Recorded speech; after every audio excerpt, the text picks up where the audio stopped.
Hey guys, how's it going? I'm Jose with GeneratingEntrepreneurs.com. I just wanted to share with you guys today my input on, eating healthy.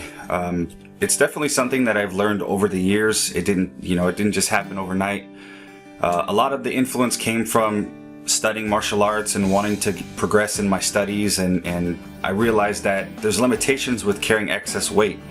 And also various health issues I've had, that also sparks an immediate change in your diet. And it's to the point where with most people, and I noticed that they don't necessarily see an issue with their diet or them needing to change until the doctor comes and says, hey man, we're just letting you know that you're borderline diabetic, or that you guys have high blood pressure. Or we always seem to wait until the problem is magnified.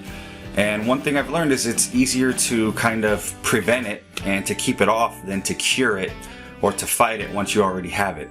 And so I just wanted to get your guys' opinions on eating healthy, because there's a million different ways. You got vegans to vegetarians to low carb to Atkins to, paleo. There's a million, and they're coming out with new stuff every day.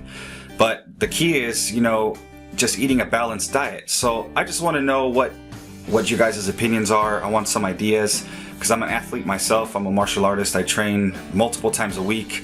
It's very important to me that I keep my nutrition up, and it's something that I always work on. It's a work in progress. Nobody perfects their eating healthy, and temptation is always right around the corner. So I just wanted to know, what's your guys' tips? If you guys have any schedules or routines that you guys do, any foods that you stay away from, anything that can kind of give other people ideas too that can help them that are struggling with their weight, or just in general, just some good ideas or some support to people that might be having an issue with this. Thanks guys for your time. I'm Jose with GeneratingEntrepreneurs.com, and you guys have a great afternoon.